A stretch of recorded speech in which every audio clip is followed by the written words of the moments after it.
Robeco-Sam, comme les 2 tiers de son nom l'indique, appartient au groupe Robeco, lui-même essentiellement basé à Rotterdam, et spécialisé dans l'investissement durable. Depuis sa création en 1995, c'est sa raison d'être,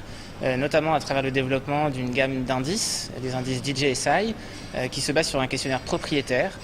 qu'on envoie aujourd'hui à près de 4000 entreprises dans le monde, tous les ans. Donc il s'agit d'un questionnaire extrêmement détaillé sur leurs pratiques extra-financières qui vont nous servir soit à les classer dans le cadre d'indices, mais surtout qui vont servir de données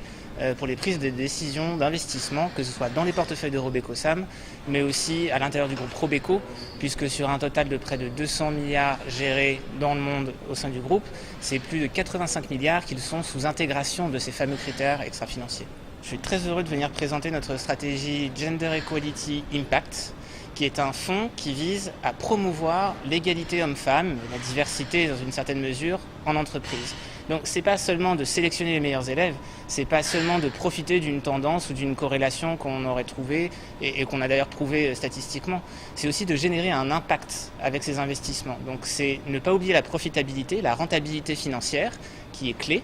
mais c'est aussi d'arriver à générer un impact social en poussant les entreprises à améliorer, en les convainquant, au cas où ça ne serait pas encore le cas, que l'utilisation et l'optimisation des ressources liées à la diversité de leurs employés en entreprise est une force, améliore leur performance opérationnelle et financière. 18 mois après le lancement du fonds,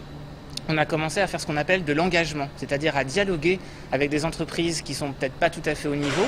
mais à qui il manquerait pas grand-chose pour débloquer, pour en faire un vrai catalyseur de performance financière. Et à ce moment-là, on démarre un dialogue constructif, pas du tout activiste, pas du tout dans la confrontation, pour leur montrer ce qu'on pense être les meilleures pratiques au sein de leur secteur et leur permettre de s'améliorer. Et donc, in fine, de bénéficier à l'investisseur en générant un rendement supérieur.